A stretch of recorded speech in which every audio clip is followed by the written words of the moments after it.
Rejected by her harsh, noble father for being too heavy to find a husband, Olivia was handed over as a slave as punishment. What was meant to disgrace her instead became the first moment she experienced genuine love. Olivia fell hard onto the cold stone floor, her elbows scraped raw, her knees jolted painfully. The massive oak doors slammed behind her with a final sound that echoed like thunder in her chest. She hurried to sit up, her long dress rumpled and covered in dust, her curls clinging damply to her cheeks. The guards outside did not offer her a second look. The sentence had been passed. Their duty was complete. Within the hall, Lord Carson's voice still rang in her mind. "You bring shame to this family. Let him have you. Perhaps a few weeks of humiliation will teach you to eat and act with proper manners." And that was the end of it. No further debate, no tears to soften his resolve, no pleas were heard. Olivia was no longer the esteemed daughter of Vailmont's most influential merchant. She had been reduced to property, handed over as if she were broken and worthless. Her eyes stung as she raised them to the figure before her. He stood barefoot, dirt smudging his hands, and worn clothes that barely resembled a shirt, hanging loosely on his frame. The edges of his trousers were threadbare, and a long scar ran down his forearm, visible even in the dim flicker of the servant quarters lamp. Yet his gaze was not cruel nor mocking. Instead, it was filled with shock. He looked at her uncertainly, as if deciding whether to assist her or bow. She vaguely recalled his name was Caleb, a stable hand-turned servant who had been bought from the mountains after a famine forced the poorer people to trade their children for food.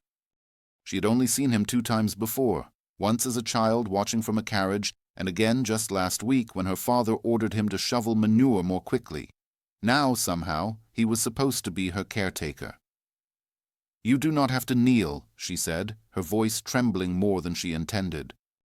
"They made it sound as if I belonged to you now." He blinked slowly, as though her words needed a moment to sink in. Then with a faint furrow in his brow, he stepped closer. Not so near as to scare her, but close enough that she could detect the scent of hay on his skin and warm earth on his breath. "I do not want to be a gift," he finally said in a low and uncertain tone. "I never asked for this." "Nor did I." They remained silent, each watching the other as if expecting the ground to give way beneath them. Suddenly, Olivia's stomach rumbled loudly. Mortified, she pressed her hand to it, but Caleb simply turned toward the small hearth in the corner. Without a word, he grabbed a tin pot and filled it with water. "I will make broth," he said. She looked at him confused. "You are not going to harm me?" He paused, then glanced over his shoulder.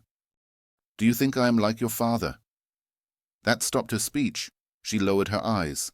No one had ever spoken of Lord Carson like that, never aloud, never in front of others. Her tone was calm and carried no trace of fear, only a sincere kind of sadness. It was as if he had encountered too many men like her father and had discovered that the harshest punishments came wrapped in titles and wealth. When the broth was ready, he handed her the warm cup, and her hands trembled as she held it. Olivia remained silent while drinking. She doubted she could speak without breaking into tears, and he did not press her. Instead, he quietly sat by the fire, tidying his tools and softly humming a melody she did not recognize. That night, he offered her the cot and placed a blanket close to the fireplace for himself. It was the first show of kindness she had known in many months. The following morning, Olivia awoke to the sound of birdsong and a sharp cramp in her neck. She sat up too quickly and immediately regretted it. Her back ached, her feet were swollen, and the faint scent of tears still lingered on her gown. Caleb was not in the room, which sparked a sudden surge of panic. Had he informed someone? Had he changed his mind? Would guards come to drag her back to that frigid marble prison of a home? But no. Just moments later, the door creaked open and Caleb entered, his arms full of firewood, his face damp with morning sweat. "You're awake," he said simply. She nodded, brushing hair from her face. "I never thanked you for last night," he replied calmly. "You do not need to." Yet something in his voice, quiet and almost painful, made her wish she could. He laid out fresh bread and a few salted plums, and then to her surprise he sat down across from her as if they were equals. Olivia blinked in disbelief. "You are not afraid I will report you for sitting here," she said. He smiled faintly. "You are not. No longer noble." That should have stung, but it never did, especially not when he said it that way. Later she offered to help clean the barn. He stared at her in disbelief. "You mean me?" "Yes," she answered confidently, rolling up her sleeves. "I do have hands after all." Naturally she was awkward. She stumbled over stacks of hay, yelped when a mouse scurried by, and at one point swung the broom so forcefully it struck the wall and broke. Caleb tried to suppress his laughter but failed miserably, and the sound of his amusement was warm like thunder breaking through sunlight. That night, as they sat beside the fire again, Olivia asked the question that had been on her mind all day. "Why haven't you asked me anything?" He glanced at her with a furrowed brow. "Like what?" "Like what I did to end up given away, or what he told you, or why I look the way I do." Caleb leaned back, stretching his long arms behind his head. "I don't care about what he said, and I've seen the way you appear. There is nothing wrong with it." She gave a bitter, short laugh. "You're the only one who believes that I doubt it, but I'm not concerned with everyone else." For a moment the air between them was fragile, heavy, with something left unsaid. "You're kind," she murmured. "It's perilous to be kind." "Not as perilous as being cruel," he answered. 2 days went by, then 3. By the 4th, the entire estate buzzed with gossip. Rumours drifted like fog. Some claimed Lord Carson was preparing a feast for foreign nobles. Others whispered he planned to arrange a marriage for his youngest daughter next, and Olivia had been removed to make room for the new arrival, but Olivia did not mind. She lent a hand with the market stalls, carried buckets of water, and learned the art of kneading bread. Caleb never once made her feel like she did not belong. One afternoon, while she was dragging a bucket across the yard, she heard a whistle. "Looks like the pig escaped again," a voice jeered. Olivia froze. 3 servant boys were leaning against the stables laughing. "She even waddles like one." Before she could react, Caleb appeared. He did not yell or hit them. He simply stared at the boys silently and intensely. "Say it again," he demanded. The boys fell silent. "I said," Caleb repeated, "say it again." None of them responded, and they scattered like leaves in the wind. He turned to her slowly and said, "Do not pay attention to them." But her hands were already shaking. The bucket slipped and splashed water everywhere. As she stepped back, she whispered, "I need a moment," and ran. She did not stop until she was hidden behind the hay bales in the barn, crying quietly. Caleb found her minutes later but said nothing. He just sat beside her and waited. When her tears lessened, she whispered, "You cannot shield me from all of this." "No," he admitted, "but I can protect you from believing their words." That evening he prepared dinner for her. He hummed softly, and this time she joined in. By the end of the week, she noticed something new. The way he looked at her when she laughed, how he always walked on the outer side of the path to keep her closer to the hedge, the way he would recall how she preferred her bread toasted and her tea sweetened with honey, and her own heart, how it raced now whenever he spoke. She had been entrusted to him as a form of penalty, yet it no longer seemed like punishment. Instead, it felt secure, complete. It seemed as though she was becoming someone she did not despise, someone deserving of affection, even if she did not fully understand what that truly meant. But she was determined to discover the meaning because the world was about to challenge them both. This challenge would begin at sunrise, triggered by a letter that would change everything. The letter came sealed with red wax resembling the color of blood. A rider arrived at dawn, galloping down the eastern path, his horse foaming and its breath forming clouds in the chilly morning air. Caleb had encountered messengers before, always stiff-backed and cold-eyed men who brought grave news to others. But this one was not intended for the head of the household. Instead, he called for Caleb by name. That was enough to draw curious glances. Caleb met the rider just outside the barn, while Olivia remained inside, kneading dough with flour coating up to her elbows. She did not hear the sharp exchange, nor notice the messenger thrusting the envelope into Caleb's hands before riding away without looking back. Yet she saw his expression when he re-entered. It was pale and empty. "I will leave by noon," he said plainly, placing the letter down as if it weighed 1,000 pounds. I must journey to the mountain provinces. Her hands froze, the act forgotten. Why? He hesitated a moment, then passed her the letter. She turned it over in her hands and then opened it. The handwriting was refined and precise. Caleb of Orand, your mother is dying. If you want to see her once more, come quickly. You were never truly forgotten, but if you delay too long, all that will be left is regret. Ezra. She read the message twice, then a third time until the words blurred. You never told me you had family, she murmured. There wasn't much to share, he answered, already gathering his satchel. My father died during the famine. My mother, she must have lasted longer than I expected. Ezra was her brother, my uncle. You haven't reached out to them in how long? 7 years, he admitted, glancing away, since the day I was sold. Silence filled the space between them. Olivia stood frozen, her hands still sticky from the flower sap, heart pounding with an unnamed emotion. Was it fear, sorrow, or something far worse? Something like being abandoned before anything had truly started. You're coming back, right? That question made him pause. He looked at her intently before nodding once. Yes. Yet, despite his words, she noticed the hesitation in his gaze. The rest of the morning slipped by in quiet. Olivia helped pack his belongings. He carried little, a tattered book, a spare pair of boots, a carving knife, and a wooden comb. She slipped a small jar of honey into his bag when he wasn't watching. I don't know if they have this where you're going, she said, pretending to be busy sweeping. He smiled warmly. Thank you. Together they walked to the edge of the estate, where the old road bent downward into the distance. The valley lay bathed in sunlight as it slowly pierced through the morning mist. He appeared taller today somehow, or perhaps it was simply that she was finally seeing him clearly, with the pain, the hope, and the heavy weight of memories all carved deeply into his face. Take this, she said, slipping something into his palm. It was a button from the sleeve of her old dress, the very same one she wore the night her father cast her out. Though it held no monetary value, it belonged to her. I will sew it back on when you return, she whispered. He closed his fingers gently around it, then suddenly leaned forward to press a soft, reverent kiss on her forehead. I promise I will come back, no matter what I find there, he said. Then he was gone. 3 weeks passed with no letters and no news. Olivia kept herself occupied by cleaning stalls, feeding hens, and teaching herself how to mend the tears in her apron.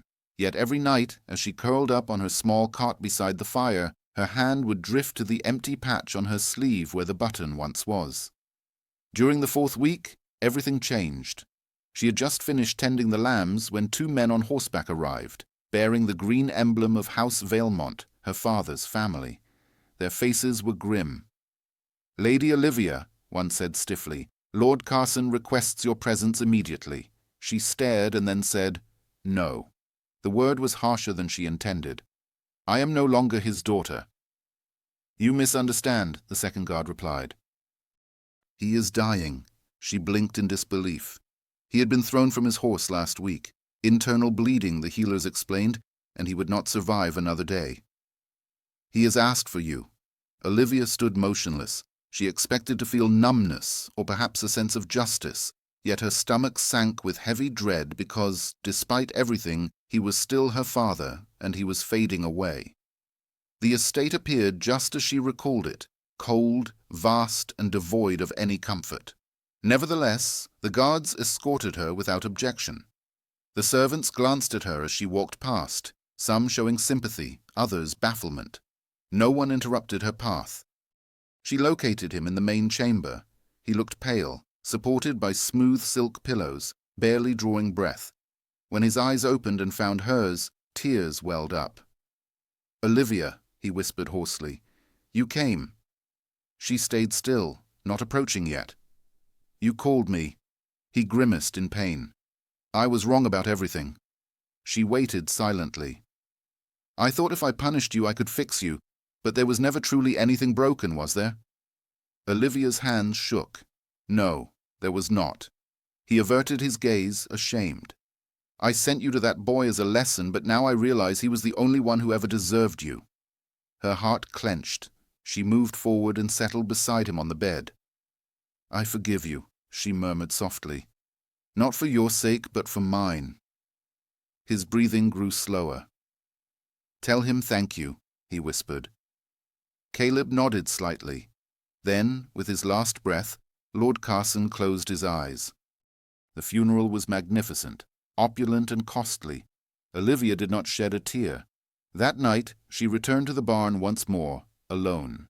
And as she opened the door, her breath hitching as she saw him there, Caleb standing by the fire, cloaked in snow.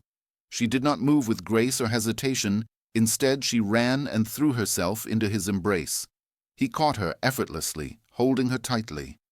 For a long moment neither of them spoke. At last she pulled away, her eyes shining. "I thought you would not come back." "I promised I would," he answered. "I always keep my word." "What happened?" she asked. He glanced down at her with a faint yet genuine smile. "My mother died before I arrived, but I buried her beneath the old pine tree. Ezra gave me her journal. She never stopped praying for me." His thumb brushed her cheek softly. "She also wrote about you, Olivia. She told me you had forgotten about me. She dreamed of the girl I would someday love, saying she would be brave, kind, and strong, and that I would know her by how she faced cruelty without losing her tenderness." Tears welled up in her eyes. "I missed you," she whispered.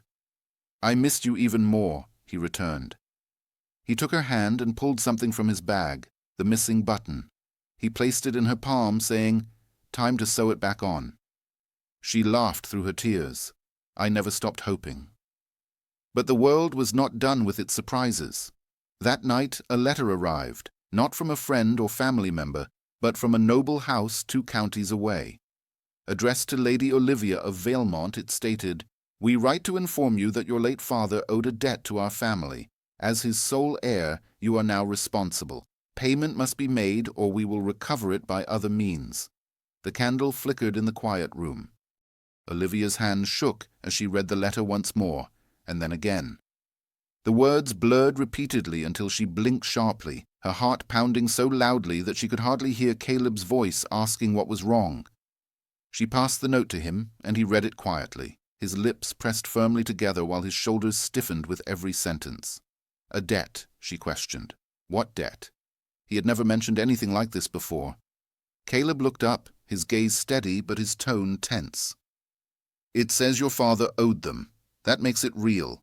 Nobles do not care whether you were aware or not. They only want what is owed, or blood as a substitute." She sank onto the stool, her legs too weak to hold her up. How much were they demanding? Caleb turned the letter toward the candlelight, inspecting the fine print at the bottom. 2,000 in gold. The sum hung between them like a heavy stone sinking in water. Olivia's throat tightened, dry and parched. "That is impossible," he concluded silently. "For most, especially for us, it is unthinkable." Caleb folded the letter deliberately, a calm mask sliding over his face. But Olivia noticed the tension in his jaw and the way his shoulders braced. He was not calm, he was thinking hard. "Then we run," she declared. "We gather what we can and leave before they arrive." He did not respond immediately. "No," he said quietly. "Running now means praying. They will find us sooner or later, and the farther we flee, the worse it will be when they catch up." She rose, trembling. "So what do we do?" Seela stared into the fire, her hands moving nervously. "We buy time." 3 days later, the writers came. 2 men in black coats surrounded one woman dressed in red. Their horses were strong and their boots gleaming, while their gazes fixed on the barn as if it were an object to be inspected and catalogued rather than a place someone might call home. The woman took the first step forward. "I am Lady Kaya Thorne," she introduced herself without a single smile. "I speak for House Briarhelm, to whom your father owed a large debt. We have come to claim what is owed." Olivia moved forward, with Silas standing quietly behind her, steady and unwavering like a fortress. "I received your letter," Olivia said firmly. "We cannot pay that kind of money. Lady Kaya arched an eyebrow in response. Then you will need to start thinking outside the box. Your father handed over collateral before his death, mostly land and titles, but his ultimate guarantee involves something far more precious. Olivia felt her throat dry instantly. What exactly do you mean? Kaya's eyes swept over her slowly and icily. At that moment, Silas stepped forward, fury blazing in his eyes. She is not for sale. Lady Kaya's face remained unmoved. That is not your decision to make. By law, she is the final living heir, which means the debt has passed to her. The conditions are strict. We offer a choice: pay, serve, or surrender. Olivia's heart pounded loudly in her ears. Serve it is, she thought. Kaya's lips curled slightly. You will reside in our estate, carry out tasks, cook, clean, and perhaps host events for a decade, at which point the debt will be lifted. Caleb let out a bitter laugh. And how many actually live through those 10 years? The woman offered no reply. They were given only 2 days to decide. Just 2. Olivia refused to accept that. At night she could not calm herself. Her hands trembled uncontrollably, and her mind kept returning to the same painful memory. Her father had betrayed her once, and now, even in death, he had done it again. This time, however, there was no prestigious family to support her name, no fortune, no influence. There was only herself and the man beside her. Caleb walked restlessly through the barn after midnight, his boots softly sliding across the weathered wooden boards. He glanced toward her bed and saw her curled under the old quilt. He assumed she was asleep, but she was not. I cannot let them take you, he finally said, as if answering an unspoken question. She opened her eyes. What if I leave willingly? He turned to face her. You will not. You said we could not run. We will find another way. What way? She responded, her voice growing louder. We have nothing. You have a name that once carried weight in the outer provinces, Caleb answered, and I have this barn, a dozen hens, and an apron full of holes. He crossed the distance between them in 2 swift steps. You have me. His words came out stronger than she had expected. You have me, Olivia, and I will stand between you and anyone who tries to take you. She blinked rapidly, then whispered, Even if they kill you for it? He did not waver. I would rather die standing than live without you. The following morning, Olivia wrote a letter herself. She folded it with trembling hands and sealed it with wax, pressing it carefully with the back of a spoon. Then she handed it to Caleb. I want you to take this to the outpost near the trade road, she instructed. Give it to the courier there and tell him it is for Lady Rosund of Hillville. Caleb frowned. Who is she? My aunt, Olivia replied. He had left the court several years ago. She wanted no connection to my father, but if she was still alive, she might offer assistance. He glanced down at the letter once more. What did you tell her? Olivia's jaw quivered. The entire truth, every detail. He nodded slowly. I will leave by nightfall. That evening, Sila rode beneath a full moon. The road was silent, dust trailing behind his horse in long, shimmering clouds. He reached the outpost before dawn. The courier there vowed to send the letter within the week. However, when Caleb returned to the barn, Olivia had vanished.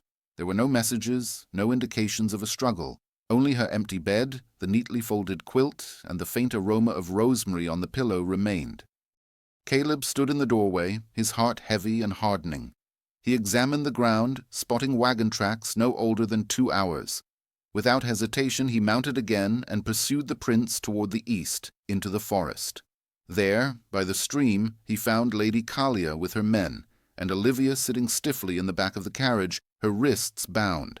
She did not notice him at first, but he saw her and gripped his axe firmly.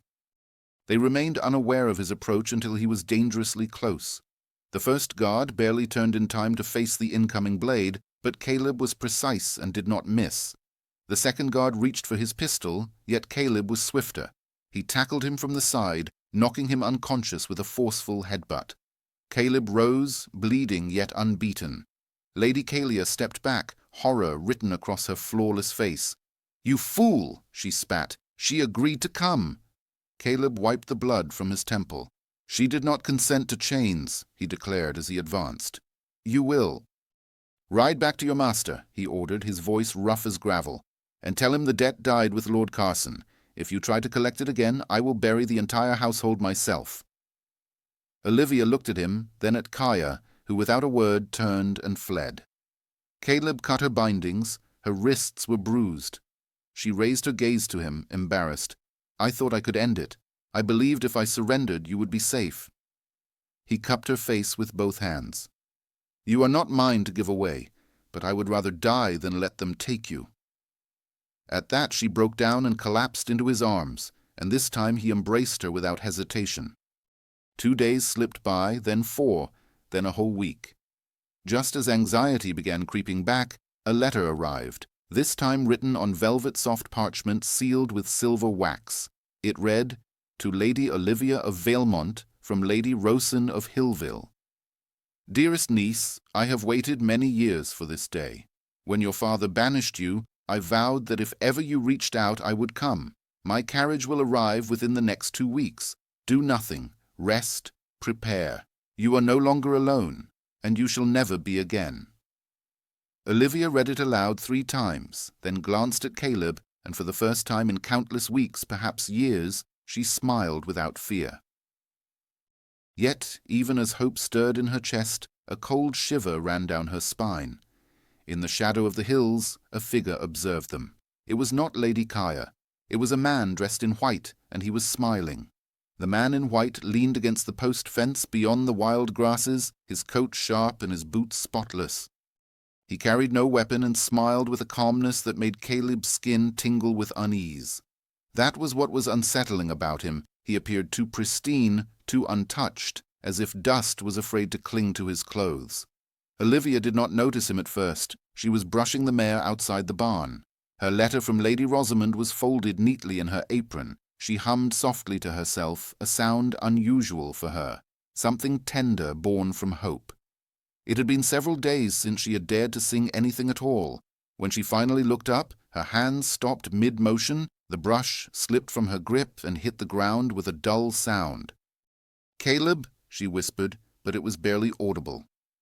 The man dressed in white raised one hand, slowly showing his palm. His smile never reached his eyes, and he did not blink. "Good afternoon, miss." Caleb stepped out of the barn. At that moment, straw still stuck to his sleeves. He saw the man at once. Olivia did not need to explain. Caleb's voice came down like thunder. "Turn around and go back the way you came." The man remained still. "You are the one who took down Briarhelm's collectors," he said, his tone light and pleasant. "That was impressive. I have seen many given by now. You did not." Caleb moved forward, closing the gap between them deliberately. His axe was not in his hands, but the way he shifted his weight showed he was ready to react if necessary.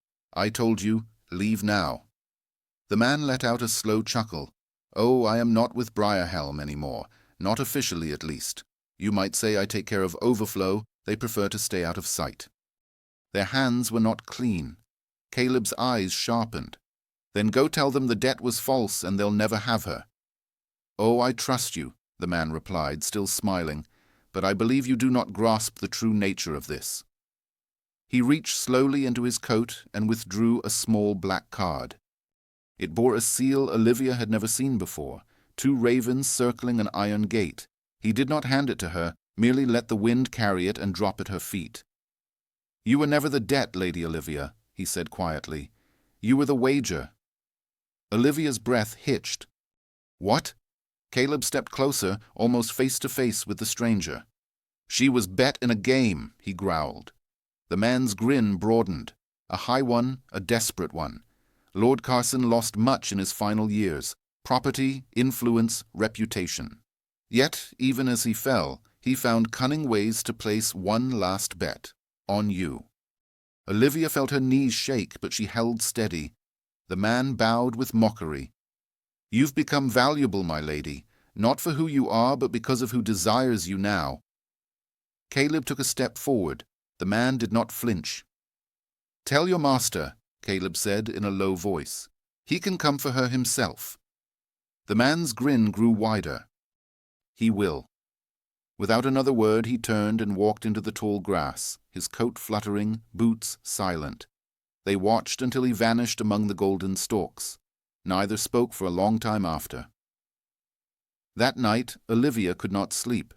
The barn was warm, the wind gentle, yet the tightness in her chest remained. She stared at the rafters as stars slowly drifted across the gaps in the beams. She had nearly convinced herself that it was finished, that they had emerged victorious. Yet this situation was different. This was a contest her father had begun long ago, a contest she never fully grasped.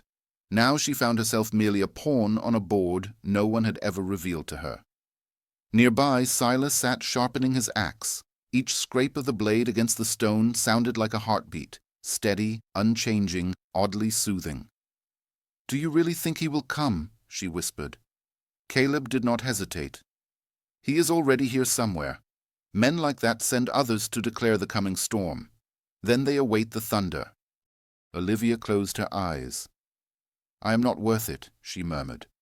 The axe blade paused mid-stroke. Opening her eyes, she felt the atmosphere has shifted. Caleb was observing her. "Never say that again." His voice was steady, quiet, but carried unyielding strength. "I have witnessed the world twist because of men like your father. I have seen them treat love as a currency, a daughter as merely a property document. But what they cast aside, that is where God begins his true work, not theirs." She felt tears burning behind her eyelids. "Then why does it still hurt?" she asked. He put the axe down and came to her bedside, kneeling beside her. "Because love demands a price," he whispered, "even when it is genuine, perhaps especially then." She turned toward him, tears flowing freely. He did not lean to kiss her. Instead, he simply held her hand. And for the first time, she did not feel shattered but comforted. 3 days passed without any sign of the figure in white or any other visitor. Then Lady Rossin appeared. The carriage was modest, yet polished and refined. Graceful in her composure and led by 2 white horses, Rosamond stepped out, not wearing a dress but sturdy riding gear. Her hair was streaked with silver, her posture as upright as a blade, and her presence filled the courtyard before she uttered a word.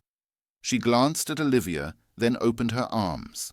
The embrace was not what Olivia expected. It was not tender, it was fierce, as if trying to compress all the lost years into a single embrace. "My poor girl," Rosamond murmured into her hair. "I am sorry. I should have come sooner. I should have been there when you were born." Olivia cried openly in her embrace. Caleb stepped back, uncertain, until Rosamond turned to assess him. "You are the one who saved her." Caleb shifted uneasily. "I just refused to let them take her." Rosamond's gaze softened. "That is more than most men ever do." That evening they ate beneath the stars. Rosamond spoke of the northern province where she lived, a quiet place, far from court, where the old laws hardly reached, a sanctuary. Olivia listened with eager ears, her heart slowly healing with every tale and each promise of safety. But she noticed Caleb was not eating. He was staring toward the woods. "Something is wrong," he said quietly after the meal, just loud enough for her to hear. "What is it?" She stood up slowly, sensing something too quiet. Rosamond was immediately on alert. Then they heard it, the horses scream. They ran to the tree line. The carriage was on fire. Both horses were gone. A body lay collapsed in the dirt. It was one of Rosamond's guards. Olivia stood frozen. Caleb acted without hesitation, pulling the guard away from the burning flames, yet it was already too late. Smoke billowed into the night sky, suffocating the stars. Rosamond's expression hardened as she said breathlessly, "They were waiting. They were observing us." Silas looked down at his bloodied hands. This happened in Briarhelm. This was supposed to be quicker, cleaner. Rosamond gave a single nod. "I know who they are." Olivia stepped forward and Rosamond met her gaze unflinchingly. "The House of Holland." The name meant nothing to Olivia, but Caleb muttered under his breath. Rosamond went on, "Your father's fiercest enemy. He destroyed them at court openly after a gamble over inheritance rights. He forced them to beg for forgiveness. The card with the ravens," Olivia acknowledged with a nod. "That is their symbol. They have been waiting to make him pay, and now they will use you to do it," Caleb growled. "Then we strike first." Yet Rosamond suddenly appeared weary. "They don't fight fair or clean. They have men like that in white hunters and strategists. Their goal is to exhaust you before you ever confront their leader. Olivia looked between them and asked, "Then what is the plan?" Rosamond whispered, "We make you vanish." Their strategy was straightforward. Rosamond would head north as a decoy, leaving clear signs. Olivia and Caleb would take a hidden route through the ancient riverbed, long-dried but still passable, no carriage or horses, just the two of them. As soon as they crossed the final hilltop, they would become invisible. It almost succeeded, but just before. As night descended, Olivia caught a faint sound among the rocks ahead. It was neither the wind nor the water, but a delicate whisper. When Caleb turned to investigate, the ground beneath them suddenly gave way. Olivia screamed as the earth fractured, and Caleb grabbed her arm, attempting to pull her back, yet the old pathway betrayed them both. Sand and debris cascaded downward like an avalanche, dragging them into total darkness. They fell hard. Caleb groaned while Olivia lay still. Above the abyss, a figure stood at the rim. His white coat shimmered softly as he looked down with a fox-like smile. "Well," the man said calmly, "I do love when the situation becomes more exciting." The dim light filtered through the swirling dust, casting a golden aura.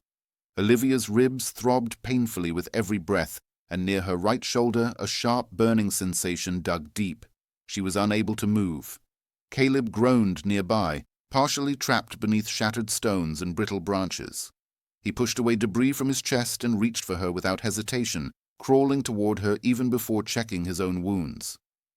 "Olivia," he gasped, "are you all right?" "I can't move," she replied in a strained voice. He pressed his hand softly against her shoulder, grimacing as she flinched. "You're hurt but not broken.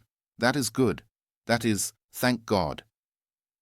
High above, the man in white stood motionless at the edge of the chasm, hands folded behind his back. "Don't worry," his voice called out, clear and echoing. "It is not deep enough to be fatal. That would be a dull ending, wouldn't it?" Caleb rose, fury swelling within him. A fire burned within his chest like smoke drifting through dry tinder. "I will climb up there," he shouted, "and I will show you what a true ending looks like." The man only grinned broader. "I know you will. That is why I came with company." He stepped aside, and two more men emerged at the edge, their rough muscles tense, dressed in black. These were not the common thugs from Breerhelm. These were skilled and deliberate. One carried a rifle while the other held a lantern, lowering it slowly into the ravine by a rope. "We won't shoot," the man in white said gently. "Not yet. The Hollands want no bloodshed, not if you return the wager willingly. You have proven yourself a worthy adversary, but the girl is theirs now." Caleb's grip tightened. She belongs to no one. Above them, the man in white shrugged. "Suit yourself." He turned and disappeared from the ledge, his echo trailing like a ghost. The two men clad in black stayed watching, waiting. Caleb turned back to Olivia. Her face was pale, but her eyes remained steady. "We must move," she said through clenched teeth. "I can carry you," he replied, already kneeling beside her. "No," she caught his sleeve. "They want us to hurry. That is their error. We wait until their patience runs out." Caleb glanced once more at the top. The men had not moved. He nodded slowly. "Very well. We wait." Night fell and the stars appeared. The men above remained, still and watchful, but made no move. Olivia leaned against a slab of fractured rock, the pain eased slightly by the chill night air. Caleb had ground herbs between stones and pressed the mixture into her shoulder. He sat silently beside her, a knife in hand, carving notches into the wall. "What are you doing?" she inquired. "Counting," he mumbled. "Days?" "No, reasons," she replied, turning toward him with confusion. "Reasons for what?" He avoided meeting her gaze to survive. Olivia was quiet for a moment, then asked, "How many so far?" She glanced at the wall. 22. She swallowed nervously. "And me?" He paused. "You must be at least 15 of those." They remained silent for a while. By dawn, the watchers had disappeared but left behind a rope ladder dangling halfway down the ravine. It was an obvious trap, but also a chance. Silas tested the ladder cautiously, and it held firm. I will climb first, he said, then pull you up. No errors. She nodded. When his boots reached halfway, Olivia heard something different. Movement, not above but below. She turned and saw figures emerging from the shadows. 3 of them were not soldiers but women, dirty, ragged, as thin as bones, and trembling like leaves in a storm. They stared at Olivia as if she were a ghost. Then one whispered, "You are the one." Olivia pressed herself against the wall. "What?" Another woman stepped nearer, her hair unevenly cut, her face smeared with soot. "You are Lord Carson's daughter, the one everybody wanted but no one could sell." Caleb froze on the ladder. Olivia gasped. "How do you know that?" The woman looked up with eyes blurred by tears. Because they were the ones who were sold instead. The ancient cavern extended far beyond the pit, much deeper than either of them had imagined. Beneath the ravine stretched tunnels both ancient and forgotten, once used for mining and now serving much darker purposes. The women guided them through these passages slowly, their lanterns casting flickering light on stone walls sculpted by hands long gone. There were others down here, at least a dozen, all women, all silent until Olivia arrived. Then they began to speak, not to her, but about her. She was the one her father refused to reveal. She was the bet they had promised as a prize to the victor. Olivia sank to her knees and whispered, "No, I didn't know. I swear I didn't." "We believe you," the first woman said gently. "You were just another pawn to them like the rest of us." Caleb stood nearby, fists clenched tightly. "How long have you been here?" The woman gave no answer. Instead, she raised one arm, revealing a brand on her wrist, a circle of ravens. "The House of Holland keeps their promises," she said bitterly, "even the cruel ones." That night, Caleb stayed close to Olivia. The caverns were cold but dry, offering a kind of safety that the outside world had not for days. Olivia lay awake, listening to the others' breathing, wondering how many had been children when they were taken, and how many were still waiting to be rescued. Caleb gently touched her shoulder. She flinched. "Sorry," he murmured. "I am all right." "No, you are not." They looked at one another in the darkness. He hesitated, then asked, "If I invited you to come north with me after... Is this really over, would you say?"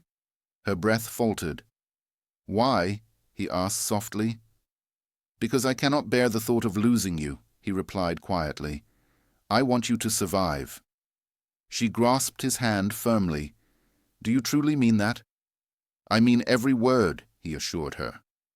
Then he did something he had never dared before. He reached up, gently touched her cheek, and kissed her, not with force or possession, but with a gratitude born of discovering something he believed he did not deserve. When they separated, her tears fell silently while he held her close until dawn. At first light, the women gathered. They were no longer simply aiming to flee, but prepared to stand and resist. Though once shattered, they now had a leader, Olivia. They observed as she stood beside Caleb, his arm still in a sling, her hair neatly braided down her back by one of the girls who whispered prayers softly into her shoulder through the night. "I cannot promise victory," she told them, "but I vow never to allow them to take any one of us again." The women raised their fists, even those barely able to stand, and followed her lead. Their escape commenced within the tunnels. Seela moved ahead, scouting, while Olivia took her place in the middle. Yet they had not gone far when the tunnel split near the exit.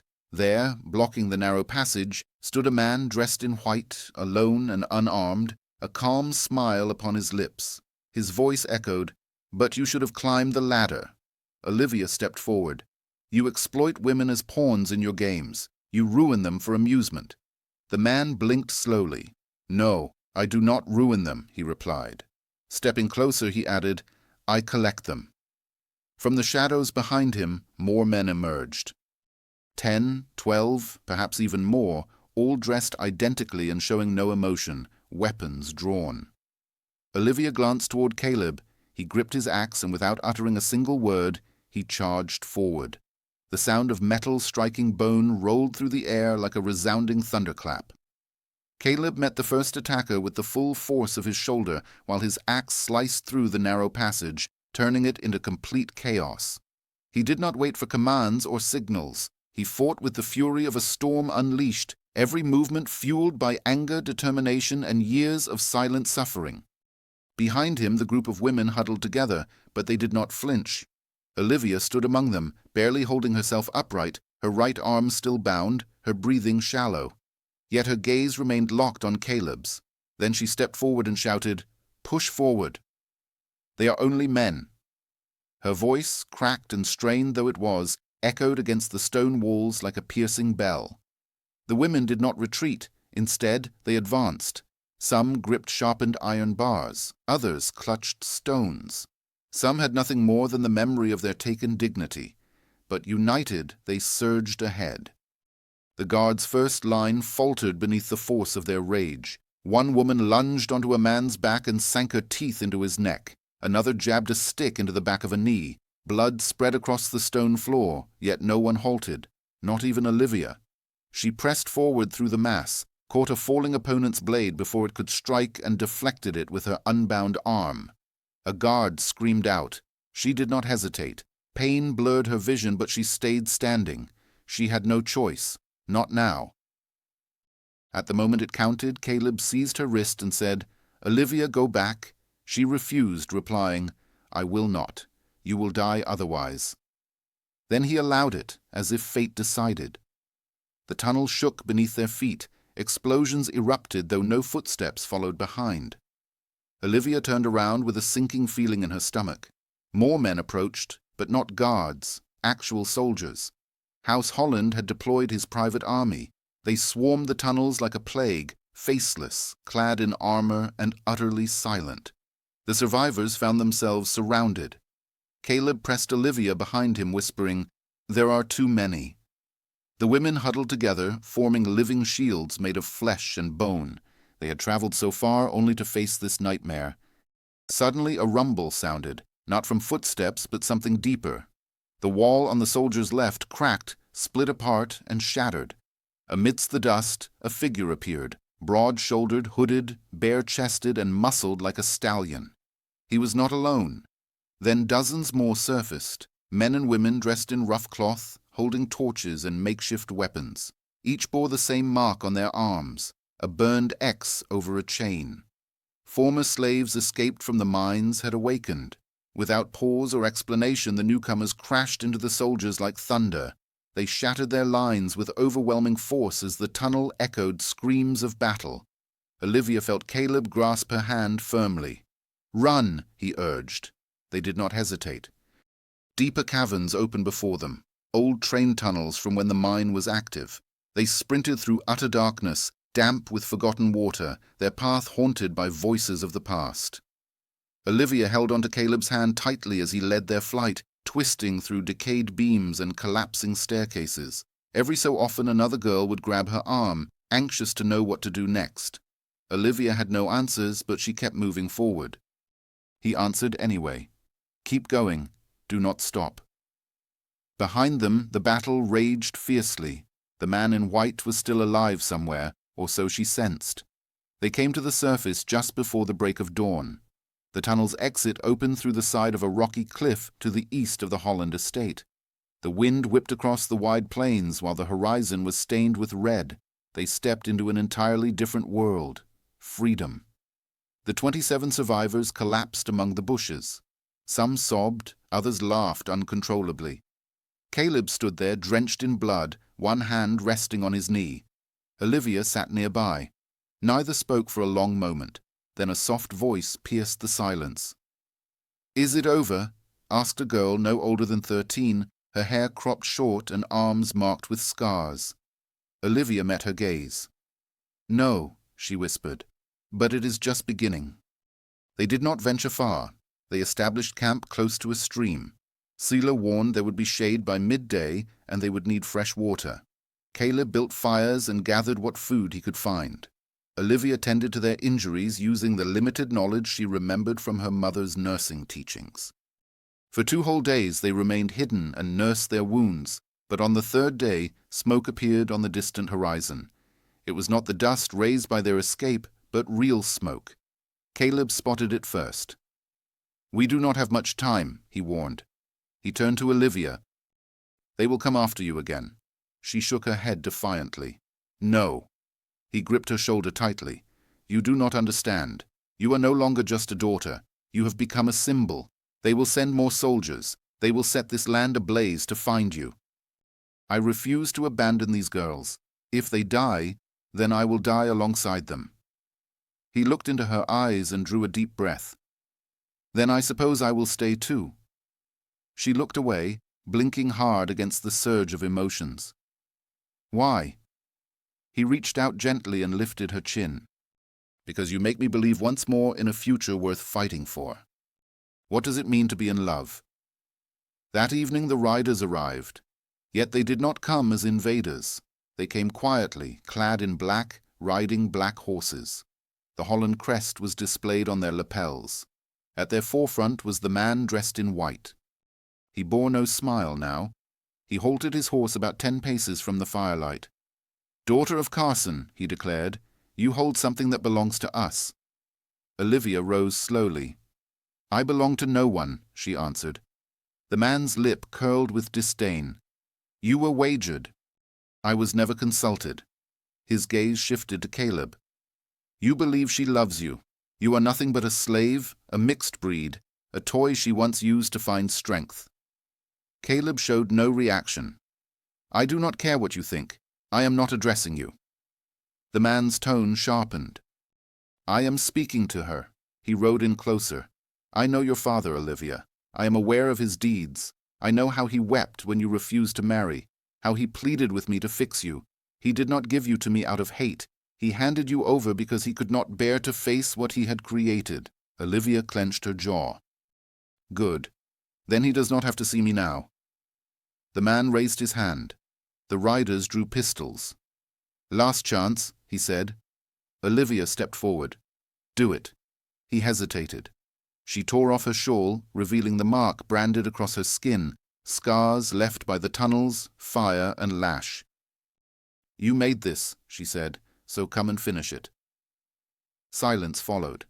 Then a gunshot cracked. One of the riders flinched, not because of her, but from behind. Then another sounded. The man turned abruptly. Figures moved stealthily among the trees. Dozens, then hundreds. Farmers, ranchers, slaves, freed men, all armed and silent. At their center stood an old man. A man holding a Bible in one hand and a rifle in the other lifted it and spoke just a single sentence. "She is not alone." The Holland riders fled not out of fear for the battle, but because for the very first time they feared losing it. They disappeared into the darkness, and no one pursued them. Olivia sank against Caleb's chest. He held her gently and murmured, "It is over." She glanced up. "No." He blinked in surprise. "We have not danced yet." And in the glow of the fire, with survivors watching, she leaned forward and kissed him once more. They named it the River Camp.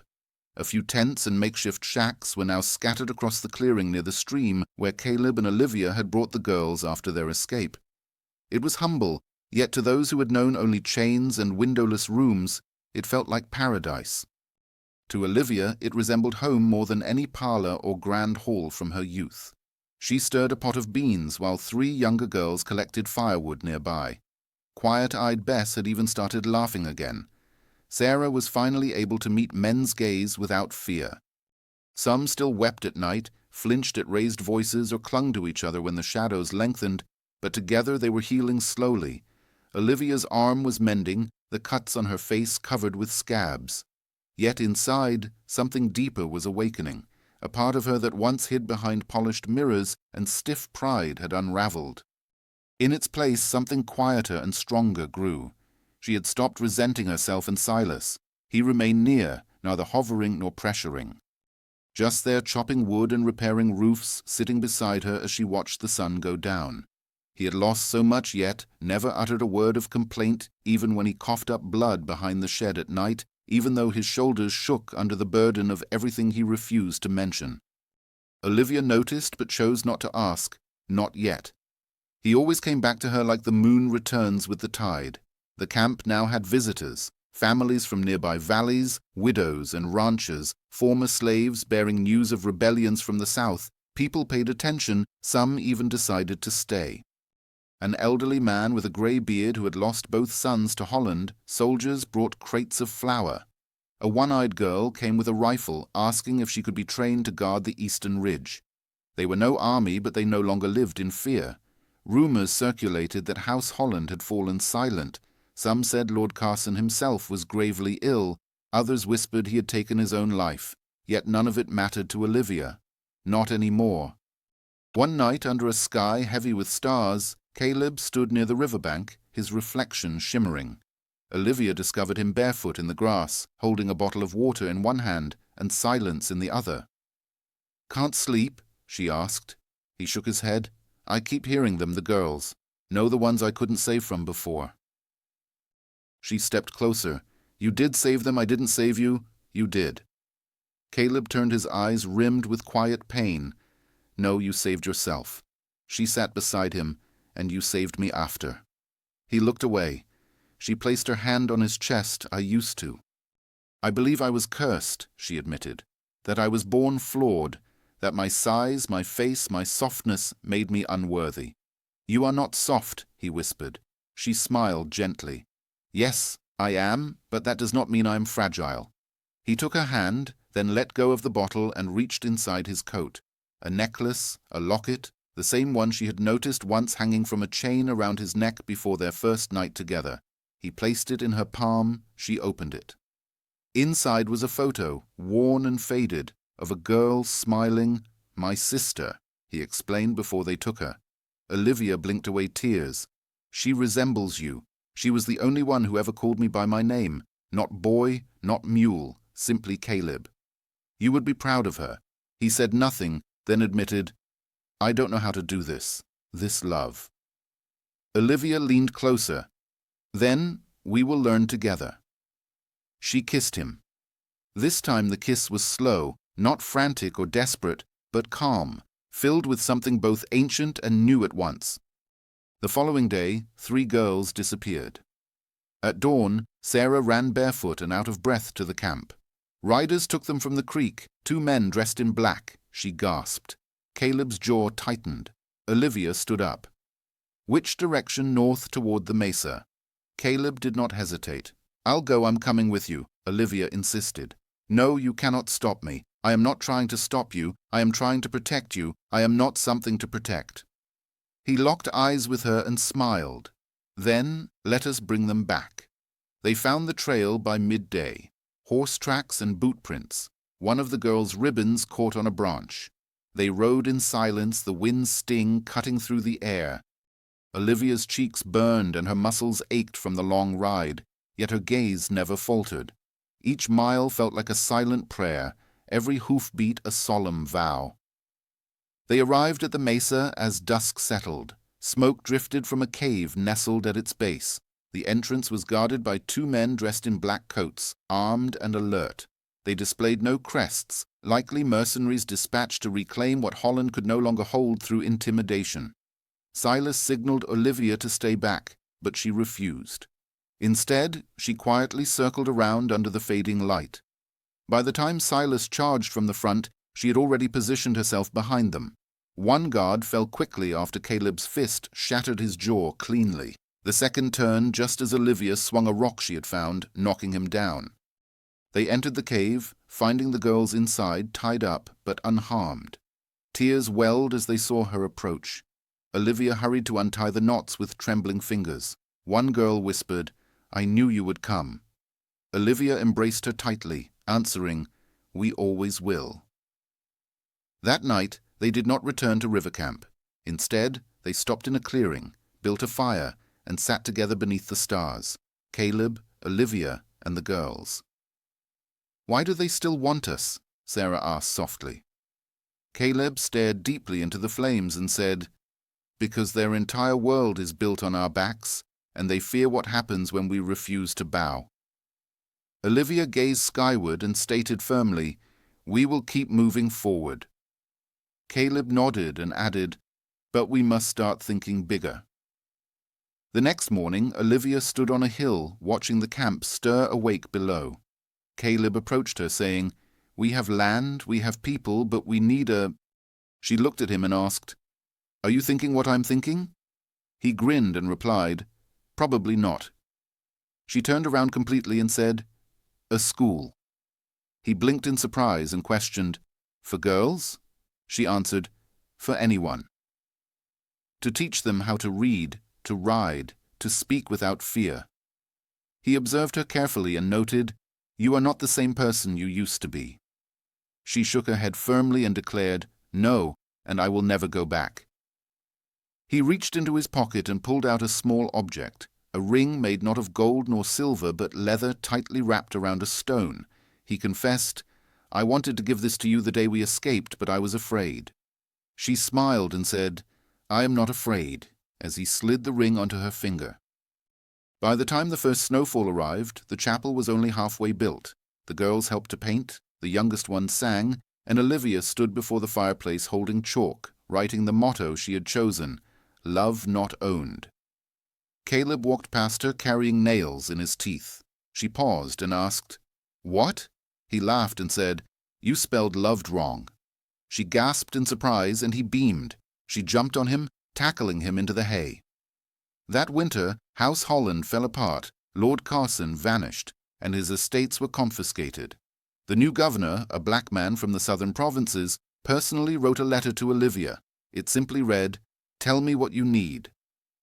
By spring, the school had 20 children enrolled. By summer, they were constructing a second chapel.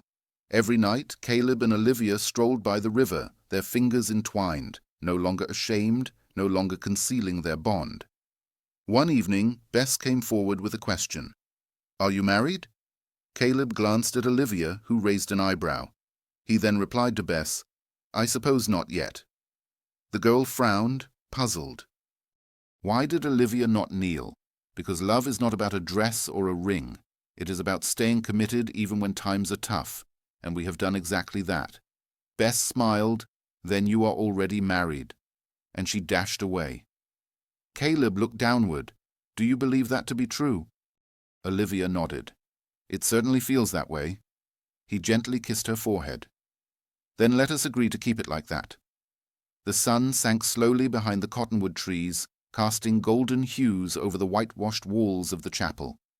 Olivia stood at the doorway, her apron dusted with flour, hands resting on her rounded belly. The girls had been shrieking with delight all morning, half because of her cooking and half because she and Caleb had finally declared their bond not before judges or aristocracy, but in the presence of the very children they once saved. Caleb came out from the barn, wiping the sweat from his forehead, his shirt loose at the collar, wearing the same leather ring snug on his finger. Seeing her standing there brought a slow and easy smile to his face, like sunlight gently spreading over scorched earth. "Are you all right?" he asked. She nodded, brushing her hair away from her eyes. She kicked again. He approached and gently placed a hand on her belly. "She is strong like her father," he chuckled softly. "No, like her mother," she corrected. They stood quietly as the wind stirred the chapel bell.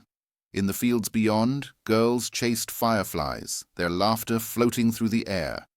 In the schoolhouse, chalkboards awaited their lessons. On the hillside, rows of vegetables grew from once barren soil. All of this had sprung from fractured beginnings. Olivia leaned closer to him. "I once believed no one would truly notice me, not really, that I was too large, too unusual, too overwhelming." Caleb pressed a gentle kiss to her temple. "You were never overwhelming. The world was simply too narrow." She shut her eyes. "Thank you for choosing me." He embraced her more tightly. "Thank you for saving me." Behind them the door slowly opened and Sarah called out that supper was ready. Olivia smiled. "Come along, husband." Caleb beamed. Hand in hand they entered the home they had created, not from stone or rank, but from something infinitely more powerful, love. The end.